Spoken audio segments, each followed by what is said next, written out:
दोस्तों, यह घटना महाभारत काल की है।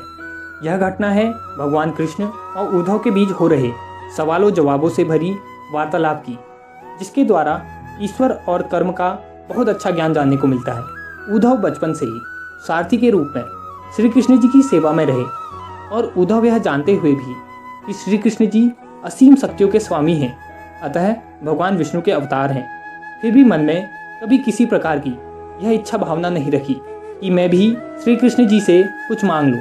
उद्धव ने कभी भी श्री कृष्ण जी से कोई वरदान न मांगा।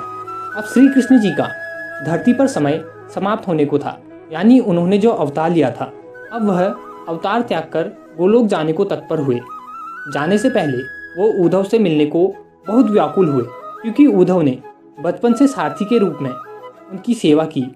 अतः इस विचार से श्री कृष्ण जी उद्धव को कुछ वरदान देने को इच्छुक हुए। तब श्री कृष्ण जी ने उद्धव को अपने पास बुलाया और पूछा कि हे मेरे प्रिय उद्धव, मेरे इस अवतारी काल में कई लोगों ने मुझसे अपनी इच्छाएं व्यक्त करते हुए वरदान मांगे, किंतु तुमने अभी तक मुझसे कुछ नहीं मांगा।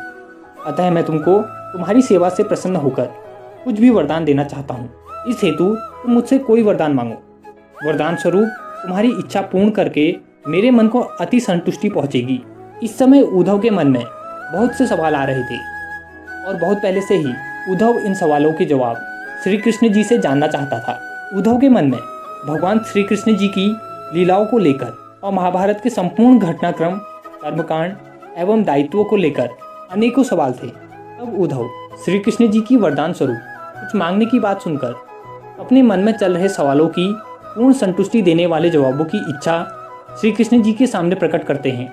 उद्धव ने श्री कृष्ण जी से पूछा, भगवान, महाभारत के घटनाक्रम में अनेकों बातें मैं नहीं समझ पाया।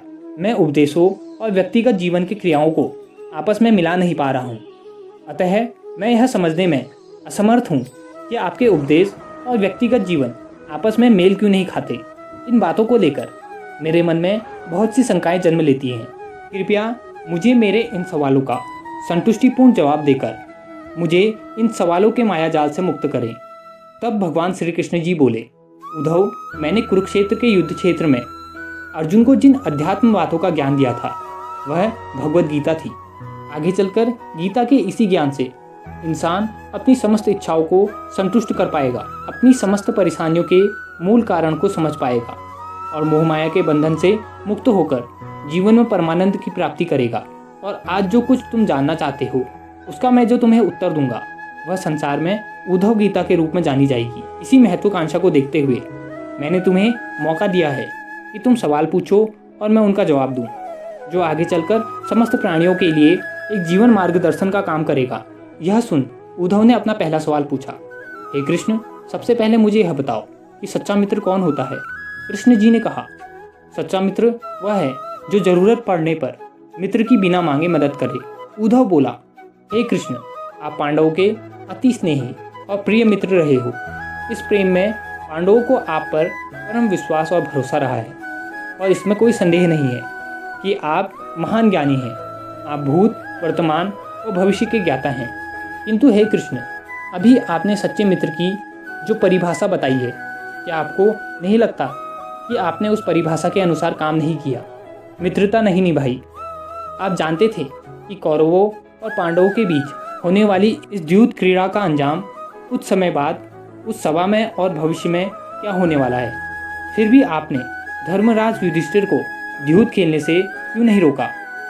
चलो ठीक है कि आपने उन्हें नहीं रोका, आप सर्वशक्तिमान थे, तो फिर आपने भाग्य को धर्मराज के पक्ष में क्यों नहीं मोड़ा? आप चाहते तो युधिष्ठिर जीत सकते थे। शकुनी की कपटी चाल में फंसकर धर्मराज सब कुछ दांव पर लगा बैठे। देखते ही देखते धर्मराज अपनी धन संपत्ति उस जुए में हार गए। फिर इसके बाद वहां धर्मराज ने खुद को और द्रौपदी तक को दांव पर लगा दिया। तब तो आपको रोकना चाहिए था। तब भी आपने कोई हस्तक्षेप क्यों नहीं किया? आप चाहते तो अपनी दिव्य शक्ति के द्वारा आप पासे धर्मराज के अनुकूल कर सकते थे। इसके स्थान पर आपने तब हस्तक्षेप किया जब द्रौपदी लगभग अपना सील खो रही थी, अर्धनग्न अवस्था तक पहुंच चुकी थी। तब जाकर आपने द्रौपदी को वस्त्र देकर द्रौपदी को उस सभा में नग्न होने से बचाया, अतः उसकी इज्जत का बचाव किया। किंतु तब भी आप यह दावा कैसे कर सकते हैं कि आपने मित्रता निभाई, तो बताइए आपको सच्चा मित्र कैसे कहा जाएगा? आपने संकट के समय में मदद नहीं की तो क्या फ़ायदा? क्या यही धर्म है? इन प्रश्नों को पूछते पूछते उद्धव इस कदर भावुक हो गए कि उनका गला रूठ गया और उनकी आंखों में आंसू बहने लगे। दोस्तों, ये अकेले उद्धव के प्रश्न नहीं थे। महाभारत पढ़ते समय हर एक के मन में ये सवाल उठते हैं। उद्धव ने हम लोगों की ओर से ही श्री कृष्ण जी से उक्त प्रश्न किए। इस पर भगवान श्री कृष्ण मुस्कुराते हुए बोले, प्रिय उद्धव, यह सृष्टि का नियम है कि विवेकवान ही जीतता है। उस समय दुर्योधन के पास विवेक था, धर्मराज के पास नहीं। शकुनी के विवेकवान होने का सबसे बड़ा कारण उसके पासे थे, क्योंकि वो पासे मायावी थे जो कि शकुनी का कहना मानते थे। अतः शकुनी जैसा भी अंक लाना चाहता वह उन पासों के जरिए ले आता। इस वजह से शकुनी जानता था कि यह जुआ तो शकुनी ही जीतेगा। यही कारण रहा कि धर्मराज पराजित हुए। उद्धव को हैरान परेशान देखकर कृष्ण जी आगे बोले, दुर्योधन के पास जुआ खेलने के लिए पैसा और धन तो बहुत था, लेकिन उसे पासों का खेल खेलना नहीं आता था। इसलिए उसने अपने मामा शकुनी का द्यूत क्रीड़ा के लिए उपयोग किया।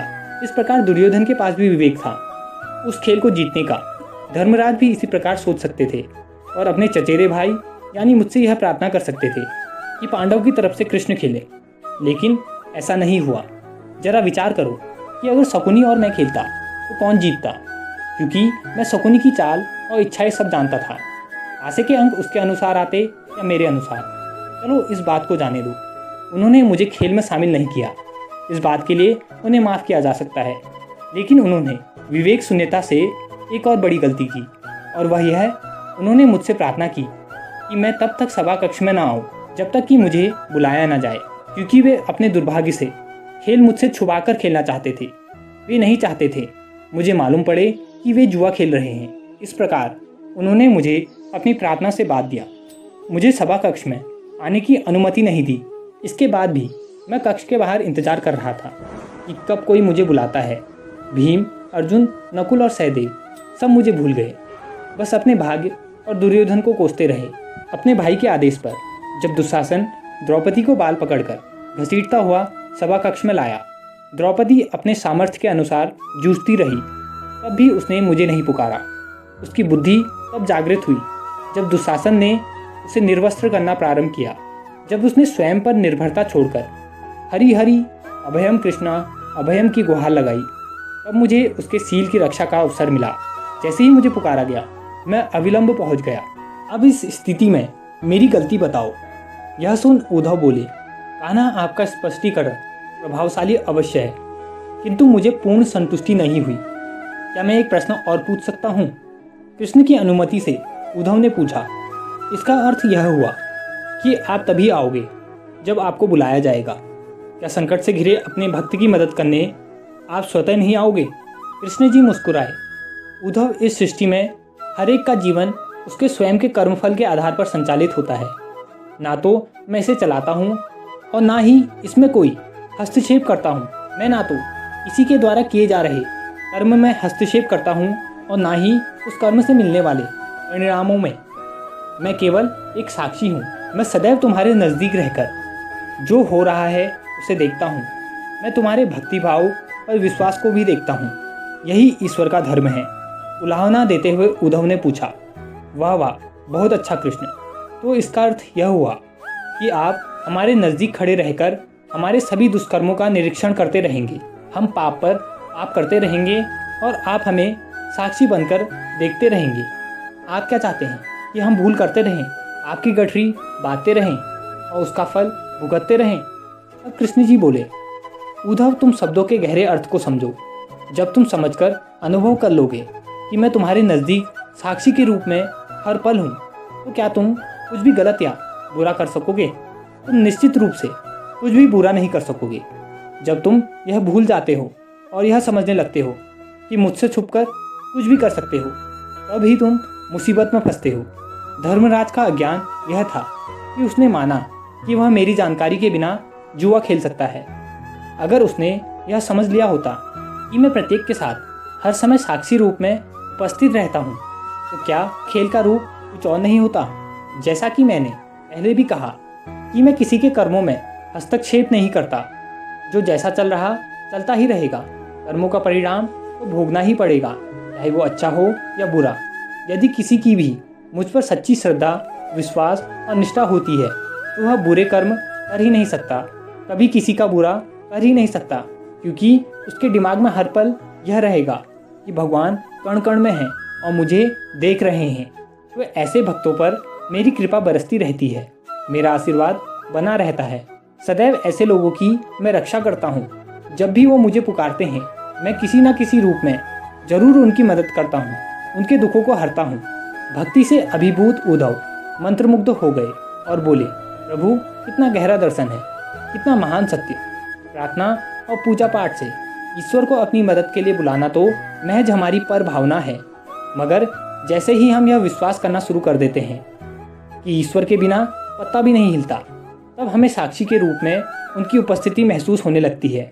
गड़बड़ तब होती है जब हम इसे भूलकर दुनियादारी में डूब जाते हैं। संपूर्ण श्रीमद् भागवत गीता में श्री कृष्ण ने अर्जुन को इसी जीवन दर्शन का ज्ञान दिया है। सारथी का अर्थ है मार्गदर्शक। अर्जुन के लिए सारथी बने श्री कृष्ण वस्तुतः उसके मार्गदर्शक थे।